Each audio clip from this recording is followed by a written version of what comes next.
오늘 말씀은 고린도전서 7장 1절로부터 7절까지 말씀을 제가 봉독합니다. 너희가 쓴 문제에 대하여 말하면 남자가 여자를 가까이 아니함이 좋으나 음행을 피하기 위하여 남자마다 자기 아내를 두고 여자마다 자기 남편을 두라. 남편은 그 아내에 대한 의무를 다하고 아내도 그 남편에게 그렇게 할지라. 아내는 자기 몸을 주장하지 못하고 오직 그 남편이 하며 남편도 그와 같이 자기 몸을 주장하지 못하고 오직 그 아내가 하나니 서로 분방하지 말라. 다만 기도할 틈을 얻기 위하여 합의상 얼마 동안은 하되 다시 합하라. 이는 너희가 절제 못함으로 말미암아 사단이 너희를 시험하지 못하게 하려 함이라. 그러나 내가 이 말을 하면 허락이요 명령은 아니니라. 나는 모든 사람이 나와 같기를 원하노라. 그러나 각각 하나님께 받은 자기의 은사가 있으니 이 사람은 이러하고 저 사람은 저러하니라. 아멘.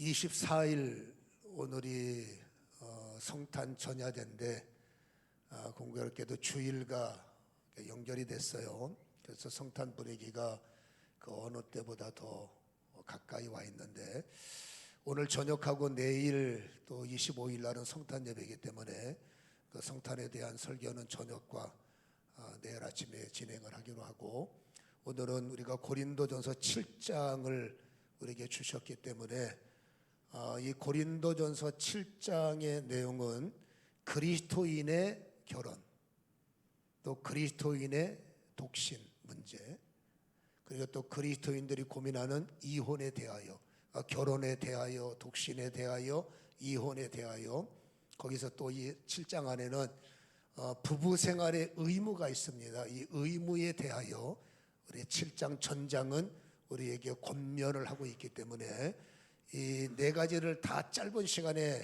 우리가 이야기할 수는 없지만 이 말씀을 간단하게 압축해서 어쩌면 우리 열방교회에서 가장 짧은 예배가 되지 않을까 생각도 합니다. 그래서 이 네 가지의 복잡한 말씀이지만 간단하게 요약을 하고 우리가 지금 개념만 우리가 이해할 수 있는 시간이 되었으면 좋겠습니다.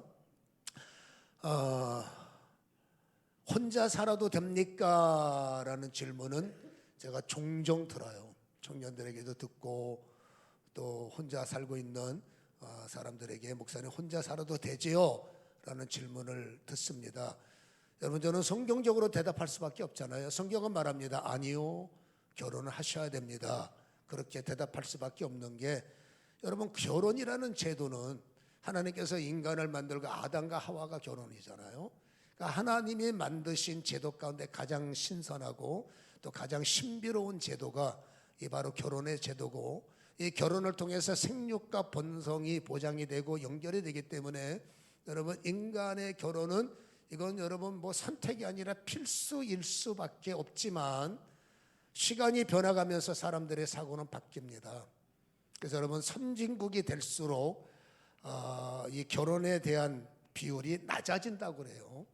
왜냐하면은 여러분, 살아갈수록 아이들에 대한 교육비에 대한 염려가 왜 없겠어요?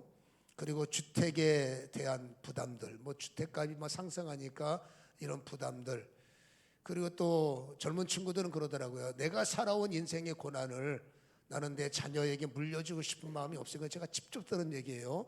그런 현실적인 그런 고민들 충분히 이해는 되지만, 그래서 여러분, 우리 대한민국도 유행에 민감한 민족이다 보니까 그 선진대국에서 이 결혼에 대한 어떤 기피 현상을 한국이 본받는 것 같아요. 그 자료를 보니까 이 한국도 사회적으로 결혼을 기피하는 현상이 두드러진다, 이런 자료를 잠깐 읽어봤는데, 아무튼 간에 이런저런 이유가 왜 없겠습니까? 그러나 교회에서는 여러분, 하나님께서 결혼을 가장 신성한 제도로 허락을 하셨고 주셨기 때문에 교회는 이렇게 말할 수밖에, 아니 이렇게 말해야 됩니다. 결혼을 하셔야 됩니다. 그리고 생육하고 번성하라는 하나님의 말씀은 우리에게 명령이기 때문에 어쨌든지 이 말씀을 지켜야 되고, 어차피 인간의 출생과 죽음의 권한은 하나님께로부터 작동되기 때문에 우리는 믿음이 없으면 염려가 돼요. 주택 문제 어떡할까? 양육 문제 어떻게 될까? 당연히 왜 염려가 안 되겠습니까마는, 그러나 진리라는 말씀 안에 들어오면 네 염려를 나에게 줄 수 없겠니? 너의 근심은 나에게 맡길 수 없겠니? 이게 신앙의 여러분 문이란 말이에요. 근데 우리는 맡기지 못하잖아요.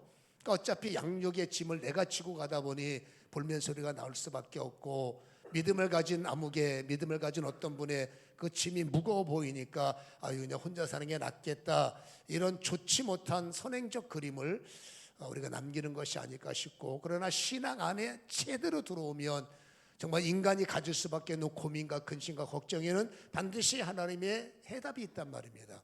그 해답을 누리는 게 진리 안의 자유고, 그 진리 안의 자유로운 그림이 혼란스러운, 점점점 더 혼란스러운 이 사회적 구조 속에 믿음의 여러분 사람들의 아름다운 가정의 그림, 정말 성경에 오르는 멋진 부부의 그림, 또 가족들의 이런 그림들이 잘 그려내진다면 그들의 두려움, 그들의 불안이 많이 해소되지 않겠습니까? 그래서 그러한 각도를 가지고 성경이 말하는 그리스도인들의 가정생활, 또 결혼생활을 간단하게 성경이 말하고 있으니까 좀 요약을 했으면 좋겠는데, 자, 결혼을 안 해도 되지 않습니까? 홀로 살아도 되잖아요? 라는 질문에 저는 답을 했죠. 성경이 말합니다. 결혼은 꼭 해야 됩니다. 그러나 여러분, 두 가지 예외 조항이 있어요. 여러분, 결혼하지 않아도 되는 예외 조항이 있는데, 전체로 보면 하나의 틀이고 두 가지 이유 때문입니다. 하나의 어떤 조항은 뭐냐면, 독신의 은사를 받은 사람들이 있어요. 세상적인 견해를 말하는 게 아니라 은사를 붙였습니다. 독신의 은사. 독신의 은사는 뭐냐면, 오늘 읽은 성경의 1절에 사도 바울이 주관을 갖고 썼던 내용이 1절이에요. 너희가 쓴 문제에 대해서 말하면 남자가 여자를 가까이 앉는 것이 좋아라는 사도 바울의 이 개념, 주관을 쓴 거예요. 그러나 그러면서 2절부터 음행을 피해야 된다. 음행죄는 커요. 음행을 피하기 위해서 남자마다 자기 아내를 두고 여자마다 자기 남편을 두라. 그러니까 결국 남자와 여자는 결혼을 해야 된다라는 개념 아니겠습니까? 남편은 하면서 그 의무를 말하고 있지만, 성경은 분명히 음행을 피하기 위해서 남자마다 자기 아내와 또 여자마다 남편을 둬야 된다. 그러면 독신의 은사가 뭘까요? 여러분, 결혼제도 남자와 여자의 한 몸은 하나님의 신비예요. 하나님이 인류에게 주신 선물 가운데 가장 아름다운 선물, 가장 아름다운 신비는 남자와 여자와 결혼을 해서 한 몸을 이루는 거라고 말씀을 하셨어요. 그래서 에베소서 5장 31절을 보면은, 사람이 부모를 떠나 그 아내와 합하여 그들이 한 육체 한 몸이 되라. 그래서 32절에 곧바로 연결되는 것이 이 비밀이 크도다. 부부의 관계가 굉장히 깊은 비밀이 있고, 이 부부의 한 몸이 굉장히 아주 하나님의 신선한 그 깊은 여러분 비밀이 부부 관계에 들어있다는 것을 우리에게 보여주고, 비밀이기 때문에 부부는 연구하셔야 돼요. 부부 생활을 고민하고 서로에 대해서 연구를 해서, 이게 여러분 부부의 의무 중에 하나입니다. 생각 없이 지내면 안 됩니다. 하나님이 주신 이 부부관계를 어떻게 하면 더 우리가 신선하게 풀어나갈 수 있을까? 이거는 비밀이기 때문에 부부가 서로가 서로를 이해하고 서로가 서로를 존중하고 서로가 서로의 깨달음을 통해서 이건 풀어나가야 할 여러분 숙제다라고도 할 수 있지만, 아무튼 성경에서 남자 여자의 부부 생활은, 이 관계는 하나님의 여러분 정말로 신선한 하나님의 축복이다라고 할 수가 있어요. 그러나 독신의 은사를 받은 사람이 있습니다. 이 독신의 은사를 받은 사람은 혼자 사는 게 불편하지 않아요. 남자분은 여자가 없어도 불편하지 않아요. 여자는 남자가 없어도 불편하지 않아요. 이 불편이 없는 것이, 혼자 사는 것이, 여러분 나 옆에 사람 있는 것이 싫어, 이걸 말하는 게 아닙니다. 세상 사람들이 혼자 살아가는 이유가 굉장히 많더라고. 그걸 말하는 게 아니에요. 여러분, 성경에는 혼자 살 수 있는 독신의 은사는, 여러분 소위 말해서 나는 혼자 살 수 있어요 라고 말하면서 음행의 죄를 지으면 그건 독신의 은사가 아니에요. 여러분, 혼자 살면 남성과 여자는 여러분 성숙한 사람이기 때문에 여러분 혼자 무엇인가를 처리를 해야 돼요. 그런데 그 처리하는 과정이 혼자 해결하는 해소하는 과정이 음행이 들어간다면 그것은 여러분 심각하다라고 할 수가 있어요. 그래서 오늘 여러분 고린도전서 7장 9절은 우리가 7절까지만 읽었습니다만 전장을 봐야 됩니다. 요약해서 7장 9절을 한번 읽어보겠습니다. 시작. 만일 절제할 수 없거든 결혼하라. 정욕이 불같이 타는 것보다 결혼하는 게 훨씬 더 낫다. 결혼이 주는 삶 속에 고난이 있지 않습니까? 결혼에 대한 두려움이 있을 거 아닙니까? 그러나 결혼에 대한 두려움, 결혼에 대한 어떤 것 때문에 죄를 짓는 죄보다 여러분 정욕 때문에 소위 성경이 말하는 여러분 이런 음욕 때문에 찾아오는 죄가 더 무게가 있고 더 강력한 타격을 주기 때문이라는 거예요. 오늘 오전은 분명히 말하죠. 분방하지 마라. 부부가 왜 분방하느냐? 절제하지 못하는 것 때문에 성경 5절 하반절에 사단이 너희를 흔들어댄다. 여러분 사단이 여러분 음욕을 절제하지 못하면 그것을 잘못 활용하면 엄청난 가시, 엄청난 저주, 엄청난 재앙을 사람 몸속에 뿌리기 때문에 거기서 찾아오는 그 무게감, 죄값은 여러분 굉장히 크다라는 거죠. 고린도전서 6장 9절 우리는 읽었거든요. 기억하실 겁니다. 불의한 자는 하나님의 기업 받지 못한다. 음욕이라는 죄가 하나님의 기업을 막아버린다는 겁니다. 여러분 음욕이 뭐냐 하면서 그 다음 절에 음행하는 자라고 우리는 읽었지 않습니까? 그래서 음행의 죄는 이유를 막느라고 하나님의 기업을 막아버리고 구약 성경은 조금 더 등골이 여러분 쓸 정도로 이 음행의 죄를 다루고 있는데 구약의 레위기 20장 10절에 보면 누구든지 남의 아내와 간음하는 자 곧 이웃의 아내와 간음하는 자마다 곧 그 간부와 음부를 반드시 죽여라. 이 구약 성경은 굉장히 좀 살떨리는 대목들이 굉장히 많아요.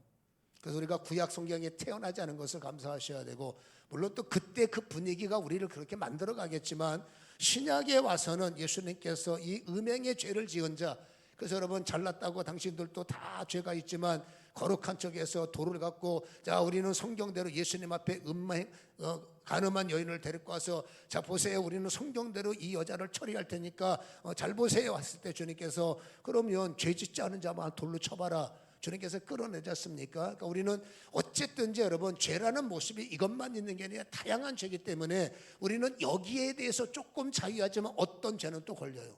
어떤 죄는 자유한데 어떤 사람은 또 음행에 걸리고 어떤 사람은 음행을 넘어가지만 또 다른 죄에 걸리고 그러니까는 돌로 쳐서 이 사람이 이래 저 사람이 저래 라고 말할 자격을 가진 사람은 별로 없죠. 그러나 주님의 시대에 와서는 여러분 그 음행한 여인을 붙잡아 심판을 말할 때 나는 너를 정죄하지 않는다 그렇잖아요. 참으로 죄에 연약한 우리의 오늘 이 땅에 오신 아기 예수께서 모든 심판권을 가지시고 우리를 다시 한번 다스려 주시고 우리를 처리하실 때 용서하시고 품어주시는 그 은혜가 아니면 어쩔 뻔했을까 하는 거죠. 그러나 다시는 너는 그러면 안 돼라는 다시는 명령을 주었기 때문에 우리는 회개를 통해서 회복할 수 있습니다만은 그 회개를 지킬 수 있는 믿음은 우리가 가져야 된다는 거죠. 아무튼 여러분 이 음행죄라는 것은 성경에는 아주 엄히 다스리고 있기 때문에 하나님의 기업에서 멀어지면 안 되지 않습니까? 이거는 우리가 반드시 이겨야 할 숙지해야 할 내용이다라는 거죠. 그러니까 나는 혼자 살 수 있어요. 나는 혼자 사는 게 편해요. 그래서 당신이 혼자서 음행을 저지르면 당신은 여러분 결혼하는 게 훨씬 낫다라는 것이 바로 이 성경의 견해라는 것을 우리는 아셔야 된다. 음행을 이기지 못하면 내가 혼자 사는 게 편하다는 거지 음행을 이기지 못하면 성경이 말하는 독신의 은사는 없는 거예요. 여러분 독신 나는 독신의 은사의 기준은 네가 혼자서 음행을 이길 수 있느냐 없느냐 여기에 기준점이 있다는 것을 잘 이해할 필요가 있다. 성경은 그렇게 말해주고 있다 그 말이죠. 근데 여러분 이 독신이 유익이 되는 경우가 있는 거예요. 바로 두 가지 이 유익 때문에 독신에 대한 어떤 뭐라고 말할까요? 그 독신의 어떤 유익 때문에 독신을 권장하는 건 아니지만 어떤 일에는 독신이 필요하다는 것을 말씀하고 있는데 그 중에 첫 번째는 뭐냐면 오늘 읽은 성경의 7절에 이렇게 말합니다. 나는 모든 사람이 나와 같기를 원한다. 바울. 여러분, 바울 목사님은 엄청난 은혜가 있어서 많은 사람들의 멘토가 된 거예요. 그 시대적 배경을 보면 수많은 사람들이 나도 바울 목사님처럼 저렇게 살고 싶어. 나는 바울 목사님 저렇게 살고 싶어. 바울 목사님은 여러분 순회하는 선교사예요. 한 지역에 묶여서 지내는 분이 아니라 이 지역의 은혜로 교회를 세우고 저 지역으로 이 나라에서 저 나라로 그 나라에서 그쪽 나라로 계속 순회 선교사가 이 바로 바울이지만 이 영적 영향력이 너무나 막대하기 때문에 나도 저분의 길을 따라가고 싶다 이렇게 생각을 할 때 나 같은 마음을 가지면 그렇죠, 독신의 은사를 받아야 된다, 독신의 은사가 있어야 된다, 그런 내용이 아니겠느냐라는 것입니다. 다시 말해서 나는 혼자 사는 게 나는 너무 편해요 이게 아니라 독신의 은사에 따라오는 것이 있습니다. 그게 뭐냐면 하나님 나라의 확장과 그 하나님께 영광을 돌리기 위해서 독신의 삶을 살라는 거지. 나는 사람 만나는 게 귀찮고 밥 차려주는 게 귀찮고 나는 이래서 귀찮고, 이건 세상적인 견해는 우리는 다루는 문제가, 그건 본인의 인생이니까 그걸 말하는 게 아닙니다. 독신의 은사는 오직 여러분 하나님께 영광 그리고 하나님 나라 확장을 위해서 여러분 홀로 사는 게 불편하지 않을 때 그 독신의 은사가 작동될 수 있다는 것을 성경은 말해주고 있다 그 말입니다. 왠지 아십니까? 가정을 둔 어떤 사람이 은혜를 받아갖고 목사님 나도 목사님처럼 순회 선교하겠습니다. 누구 가족한테 무슨 왼수진 거 있습니까? 여러분 목회자의 길은 가족들이 사명이 없으면 그냥 한국에서 목회하는 것도 여러분 가족들이 사명 없으면 어려워요. 그런데 선교사는 밖으로 나가잖아. 우리나라가 아니라 외국으로 나가잖아. 여러분 가족들이 불편해집니다. 선교사는 당신이 가슴에 불을 받았으니까 나는 아프리카 갈래, 나는 어디 갈래. 가족들은 그런 사명이 약하면 여러분 어려워지는 겁니다. 어쩔 수 없이 남편이 떠나니까 아내도 길 떠나야 되고 애들은 한국이 좋은데 아버지가 가겠다니까 울며 겨자 먹기로. 이제 그러나 한 지역에 그나마 정착을 하면 어렵지만 정이 들고 어렵지만 여러분 익숙해지면서 겨우 견디면 정착하는 선교사에게는 그나마 가족이 유익이 되고 가족의 위로가 될 수 있습니다. 그때까지 어려움은 있겠죠. 그런데 여러분 순회 선교는 아니에요. 여기서 한 달, 저기서 1년, 저기서 6개월, 거기서 4달. 여러분 그게 순회인데 그 은혜가 된다고 그냥 가족이 있는 사람이 나는 목사님 따라갈 거예요 해서 여기서 여러분 가족들이 무슨 죄가 있냐고 말이죠. 그 사도 바울이 독신의 은사를 강조하는 것보다 이 나 같은 선교 사명을 감당할 순회 선교를 감당하려면 독신의 은사를 받아서 정욕의 죄도 이겨야 되지만 홀로 있는 독신의 은사가 하나님 나라 순회 선교의 확장과 하나님 나라의 영광을 놀리는 일에 여러분 가족이 있는 것보다 매우 유익하기 때문에 유용하기 때문에 나 같은 사명을 받은 자는 나같이 지내라라고 말한다는 것을 우리는 이해할 필요가 있다 그 말이죠. 그래서 여러분 만약에 순회 선교하는 분이 가족이 있으면 죄송하지만 여러분 그 가족 때문에 반드시 대가지불이 일어나고 그 가족이 오히려 하나님의 순회 선교에 엄청난 암초가 될 확률이 많습니다. 아이들이 머리 크면서 아버지의 그 일을 좋게 여기겠어요? 선교는 너무너무 당연히 누군가가 해야 되지만 사도 바울이 말합니다. 가정이 있는 사람은 머무는 건 괜찮지만 나처럼 순회 선교는 어렵고 독신의 은사를 받은 자가 누구의 구애를 받지 않고 이 동네 저 동네 다니면서 선교의 그 생명을 뿌릴 수 있는 것은 독신의 은사를 받은 자여야 된다라는 말씀의 의미를 우리는 기억할 필요가 있다라는 거죠. 두 번째로 이것은 우리하고 상관이 없는 문제지만 우리는 이 내용을 알아둘 필요는 있는 거고, 두 번째 여러분 독신의 은사가 유익이 되는 것이 여러분 혼자 살면 시간이 많아요. 혼자 살면 몸이 성경으로 말하면 정결해지는 거예요. 이게 무슨 말이냐면 성경을 한번 읽어봅시다. 고린도전서 7장 32절. 자, 한번 읽어볼까요? 시작. 너희가 염려 없기를 원하노라. 장가 가지 않은 자는 주의 일을 염려하여 어찌하여야 주를 기쁘시가 할까 하되 34절 한번 읽어보겠습니다. 시작. 마음이 갈라지며 시집가지 않은 자와 처녀는 주의 일을 염려하여 몸과 영을 다 거룩하게 하려 하되. 자, 처녀 총각, 결혼하지 않는 두 사람이 여러분 독신의 은사가 있을 때 유익한 것이 뭐냐? 여러분 보세요. 소위 말해서 결혼해서 혼자 살면 성결한 몸을 가질 수 있다는 것을 성경은 말하고 있습니다. 영이 뭐라고요? 거룩해지고 몸이, 마음이 거룩해질 수 있다. 다시 말해서 여러분, 사람이 가정을 갖다 보면, 저도 가정이 있죠. 가정이 있다 보면 저는 어느 한 군데 집중하고 싶은데 외부에서 저한테 목사님 오세요, 회의가 있습니다. 저는 안 가요. 어디에서 좀 왔으면 좋겠다, 목사님 와 좀 교제 좀 해. 안 갑니다. 여러분, 그들에게 안 간다고 제가 한번 뭐 요거도 먹으면 그만이죠. 근데 저는 저한테 집중하고 싶은 게 있는 겁니다. 이 사람한테 시간 뺏기고 싶지 않아요. 거기 가서 얘기하던 머리가 아픈 거예요. 저는 그래요. 저는 제가 영성 사역을 하기 때문에 가급적 사람을 덜 만나고 혼자서 그냥 꾸시렁거리면서 무슨 뜻이에요? 무슨 뜻이에요? 이게 제가 받은 사명. 남들은 하면 안 됩니다. 제가 받은 사명이에요. 그러니까 저는 여러분 교제가 익숙하지 못해요. 사람 만나는 게 익숙하지 못해요. 사람이 싫어서가 아니라 제가 받은 사명은 그래요. 독신의 은사는 아니지만 사람보다는 저희 혼자 시간을 많이 가지려 애를 써요. 근데 여러분 가족 문제는 그게 안 돼. 가족은 여러분 외면할 수가 없는 겁니다. 일 터지면 쫓아가서 처리해야 되고, 뭔 일 생기면 그러냐 같이 고민해야 되고, 이건 가족이기 때문에 당연한 십자가 아닙니까? 쳐야 되는 거예요. 근데 혼자 있는 사람은 그것도 자유 안 갑니다. 누구한테 신경 쓰는 시간보다 주를 향하여 집중해서, 오늘 말했죠. 어떻게 하면 주의 일을 더 잘할 수 있을까? 어떻게 하면 주님의 일을 쓰임받을 수 있을까? 이 일에 불필요한 시간들이 차단되면서 더 주님께 집중하는 시간이 독신의 은사를 받은 자라는 뜻입니다.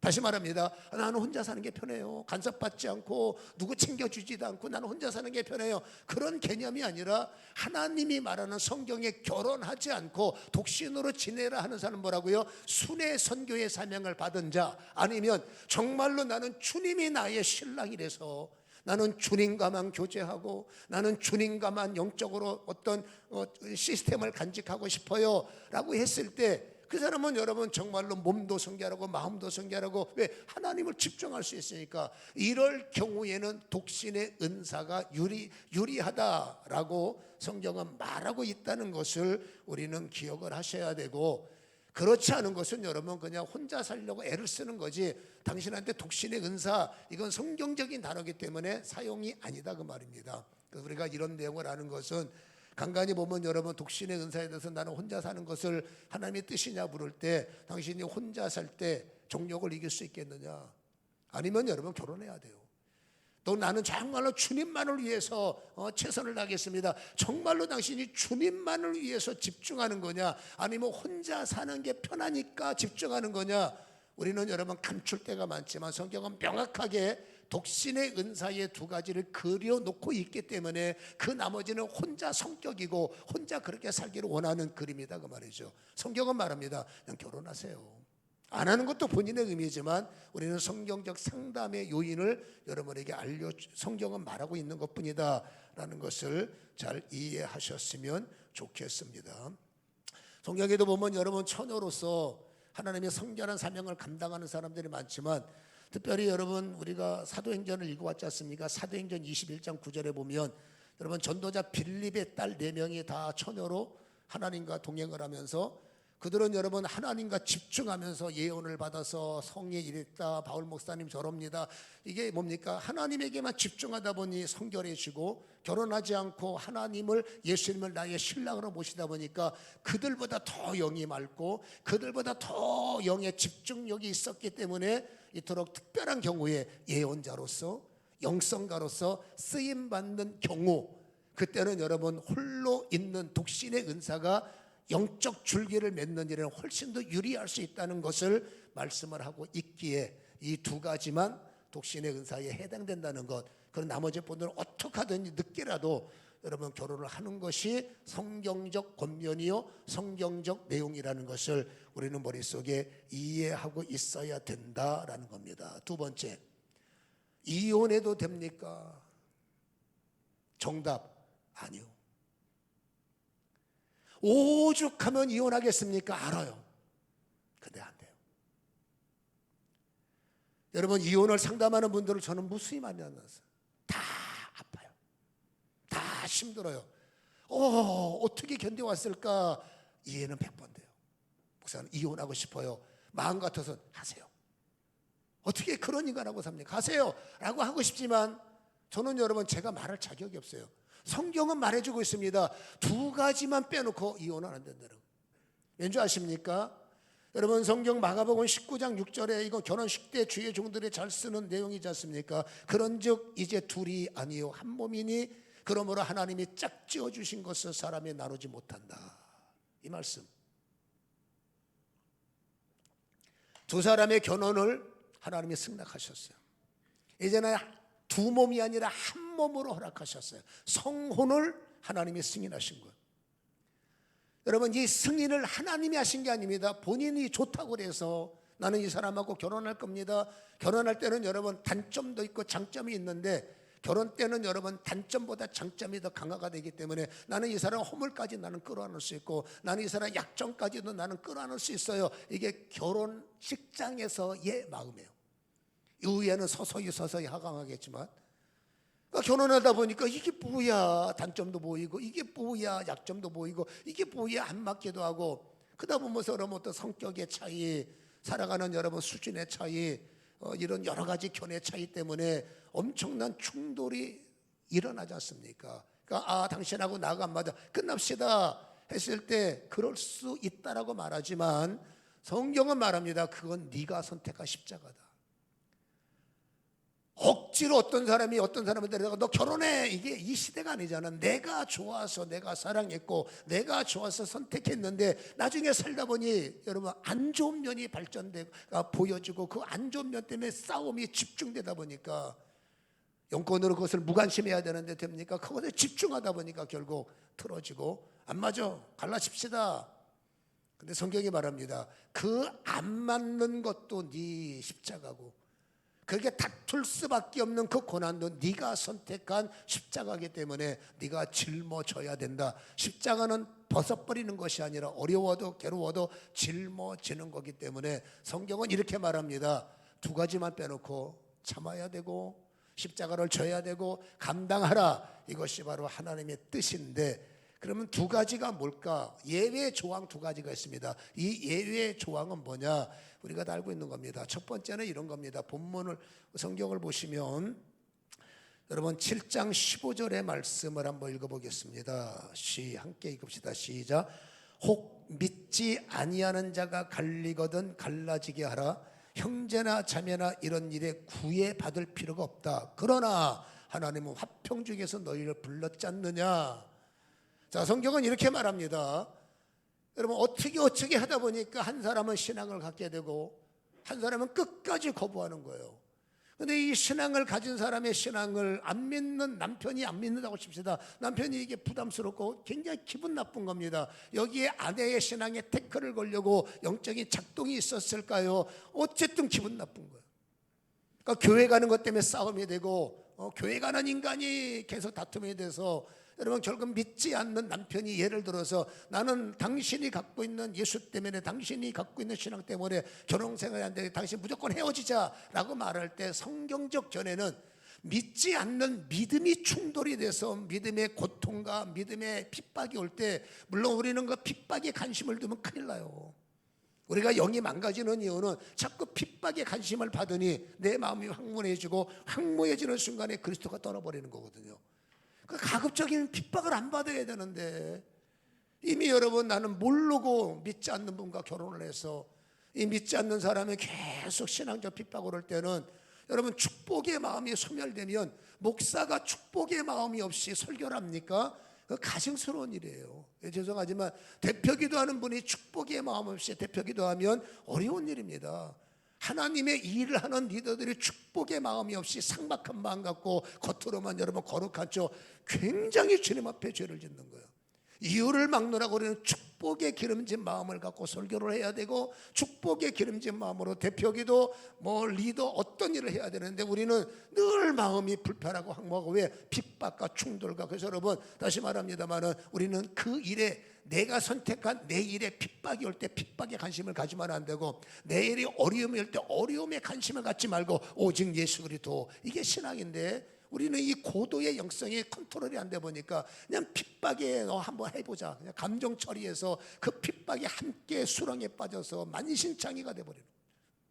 그러면 여러분, 예수 믿으면 뭐합니까? 이미 마음은 여러분 믿으나 안 믿느나, 내 마음도 내가 절제가 안 되는데 무슨 세상에 소금과 빛입니까? 말이 안 되는 거죠. 우리는 여러분 교회의 정체성 때문에 세상에 빛이 되라 소금이 되라 말하지만, 죄송합니다만은 우리는 세상에 소금과 빛 되기는 어려워요. 나 하나도 컨트롤 안 되는데 무슨 세상에 소금과 빛입니까? 가장 중요한 게 뭐냐? 나부터 여러분, 내 스스로가 정죄가 되고, 내 스스로가 이기는 자가 되고, 내 스스로가 여러분 절제가 되어야 세상이 있는 거지. 지금은 세상이 중요한 게 아니라 빨리 욕먹는 내가, 손가락질 받는 내가 저 사람 괜찮네로 바뀌는 게 더 중요하다는 거예요.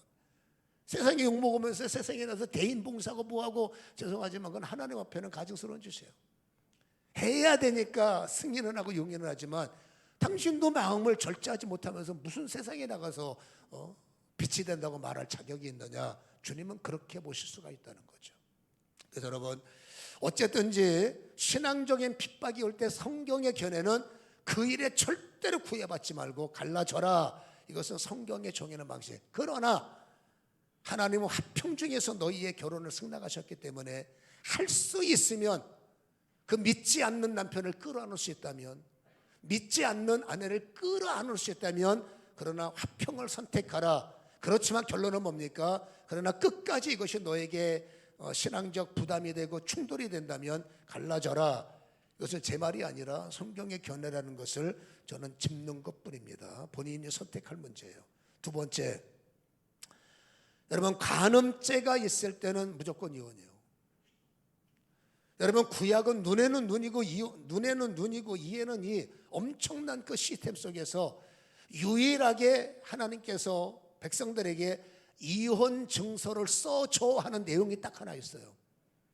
이것은 예수님께서 친히 해주셨던 말씀인데, 마태복음 5장 31절에 보면, 또 일러스되 누구든지 아내를 버리려거든 이혼 증서를 줄 것이라. 이혼 증서를 써줘야 돼요. 근데 이혼 증서에는 합당한 이유가 있어야 되는데, 32절 보세요.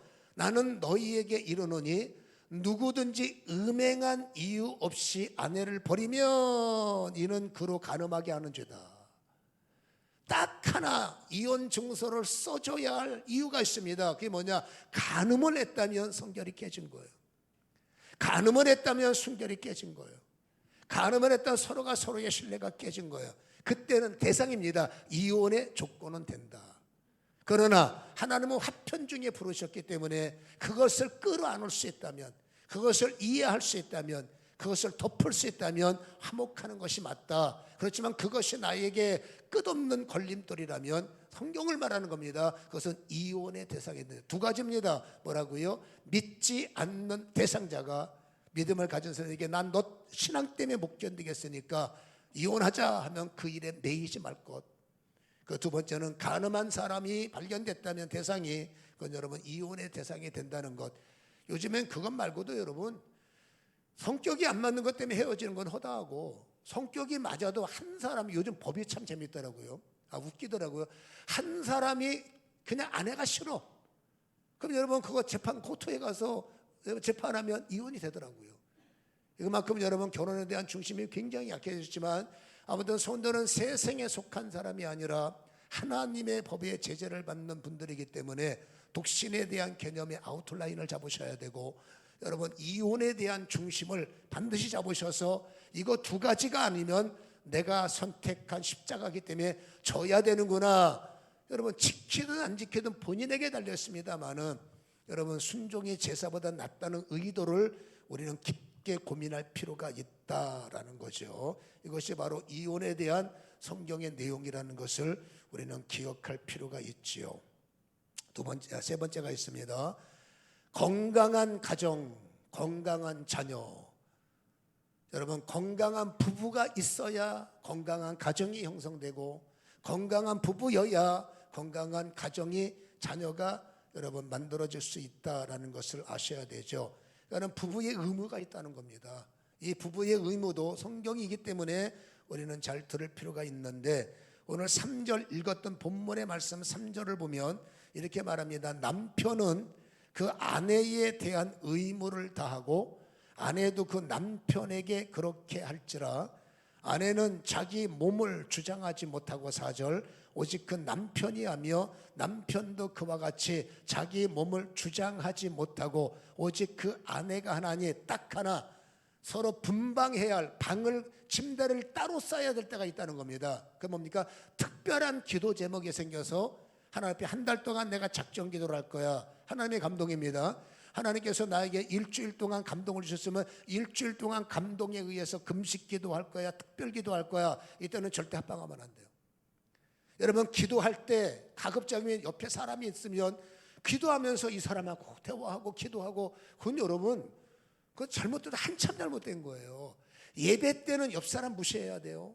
예배 때는 주변을 무시해야 됩니다. 예배는 딱 하나, 하나님과 나와의 관계예요.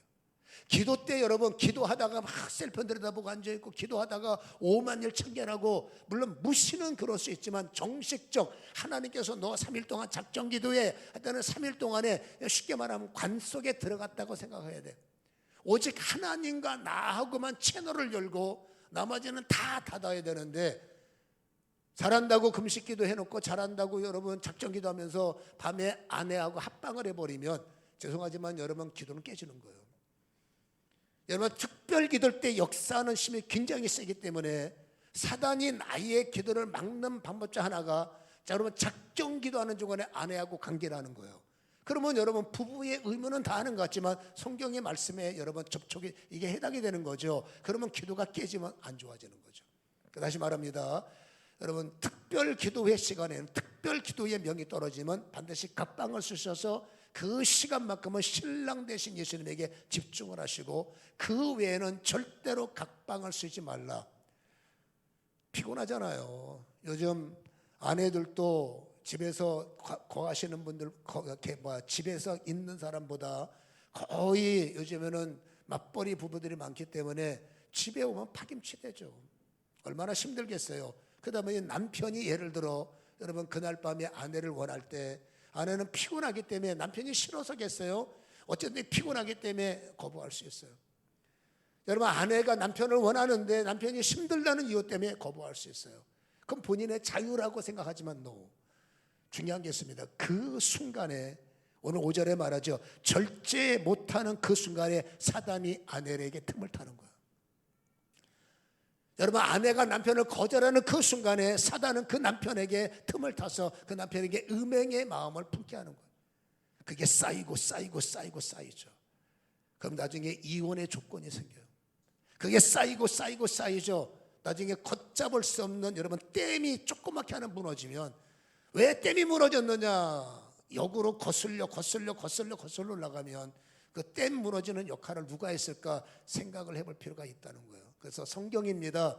성경은 부부는 여러분 나만이 생각할 수 없어서 남편은 아내를 생각해야 되고 아내도 남편을 생각해야 된다는 이 말씀을 왜 그럴까 힘든데, 그러나 그때가 여러분 귀신이 역사, 음행의 죄를 남편에게 뿌리고 아내에게 그 음행의 죄를 뿌릴 수 있으면 그게 나중에 데미지가 돼서 반드시 무너지는 결과가 될 수 있다는 것을 성경은 말씀해 주고 있기 때문에, 피곤이라는 단어보다 여러분 깨짐이라는 단어가 더 막강하지 않습니까? 이거를 잘 기억하셔서 성경대로 여러분 순종하시기를 여러분들에게 다시 한번 성경의 말씀으로 권면을 드립니다.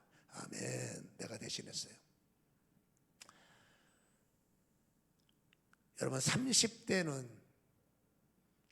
결혼하고 나서 30대는 서로 얼굴을 마주보고 잔대. 여기 30대들 사실입니까? 30대는 서로 얼굴을 마주보고 잔대요. 40대가 되면 여러분 천장을 마주보고 잔대. 50대가 되면 등을 마주자고 잔대. 60대가 되면 각방을 쓰고 70대가 되면 어디서 자는지 모른대. 참고로 나는 지금 60세입니다. 이거는 웃자고 하는 소리보다 그렇죠, 가시가 있는 소리 같으니까 아무리 나이와 상관없이 여러분 이유를 막론하고 뭐 등을 보이고 자든 뭐 천장을 보든 중요한 게 있습니다. 반드시 부부는 한 방에서 한 침대에서 지내야 된다는 사실을 잘 기억을 하셨으면 좋겠고, 그리스도인의 독신에 대하여 또 결혼에 대하여 이혼에 대하여 부부 생활에 대해서 우리는 가이드라인을 부여받았어요. 여러분, 건강한 가정, 건강한 부부에서 시작됩니다. 건강한 자녀, 건강한 부부에서 시작됩니다. 그러니까 부부 생활이 얼마나 중요하다는 것을 잘 헤아리시고 오늘 우리에게 주신 이 가이드라인을 여러분 잘 설정해 보시기를 주님의 이름으로 간절히 축원합니다. 기도하겠습니다. 하나님, 정말입니다. 아름다운 아버지의 가정에 아름다운 자녀들이 만들어지고 아버지며 정말로 좋은 부부들, 부부의 사랑 속에 정말 좋은 자녀의 인격과 영격이 세워집니다. 그만큼 부부의 아버지 모습은 세상에서 가정에서 가장 좋은 그림이어야 됩니다. 사단이 틈타지 못하도록 말씀을 기억하게 하시고, 특별히 아버지 하나님이여, 우리 청년의 시대에 독신의 마음을 가지고 있다면 다시 한번 성경의 조명을 통해서 생각의 구조가 바뀌어지게 하시고, 하나님의 말씀에 순종해 나가며 부모님들은 아버지의 자녀의 독신의 마음에 반드시 아버지 기도의 제목이 오니 하나님의 저 아들의 독신의 마음이 무너지기 위해서 기도해야 되고, 아버지며 그 자녀의 독신의 마음이 성경의 두 가지 원리가 아니라면 무너져야 돼서 기도해야 됩니다. 아버지, 결혼할 때 아버지며 오늘 이 성경적 은혜가 우리에게 자리를 잡기로 해서 기도해야 되며, 부부는 아버지며 잘됨을 위해서 기도할 때 반드시 우리 부부가 아버지 성경의 부부가 되기를 위해서 기도해야 됨을 잊지 말게 하시고, 오늘도 아버지 주셨던 이 7장의 은혜가 우리 가정을 아버지며 이끌어내는 아버지 가이드라인이 되게 하여 주시옵소서. 축복합니다. 아버지여, 빈손이 아니라 드려진 예물 받으소서. 11조 축복하소서. 감사 예물 축복하소서. 이 모양 저 모양에 드리는 손길 복되게 하여 주시옵소서. 예수님의 이름으로 기도합니다.